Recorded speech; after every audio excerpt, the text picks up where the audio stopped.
What's up mga kapuso? Ito na naman pong muli ang inyong lingkod upang magbahagi ng mga kapanapanabik na ganap dito lamang po sa House of Lies. Dahil nga po sa pagkahulog ni Jobber dito sa hagdanan ng mansyon ay nakomatos po siya at sabi ng doktor hindi daw alam kung kailan ito magkakamalay at umiiyak nga po si Marge dito sa nangyari sa kanyang kapatid, lalo pat hanggang ngayon ay hindi pa nila alam kung nasaan ang kanilang ina.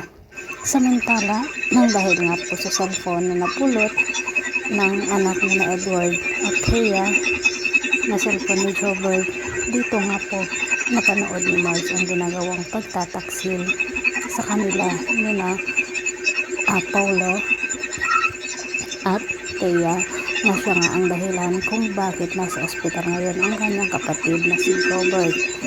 Pinagbantaan naman ni Greg si Paulo na ayusin niya ang kanyang ginawang lusot dahil malaking kahihiyan ito sa kanilang pamilya, lalo pat hipag niya mismo na asawa ng kanyang kapatid na si Edward ang kanyang kabit.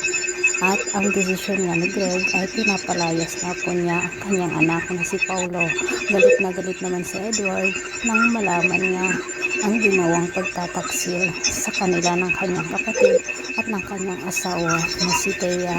Abot langit talaga ang galit ni Marge dito sa dalawa mga kapuso.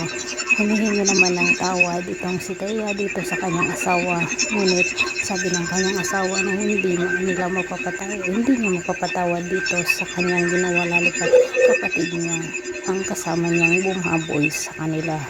Kinausap naman ni Regina itong si Marge na kung pwede ay patawarin daw niya si Paulo dahil nga mahal na mahal ni Regina ang anak niyang si Paulo mga kapuso.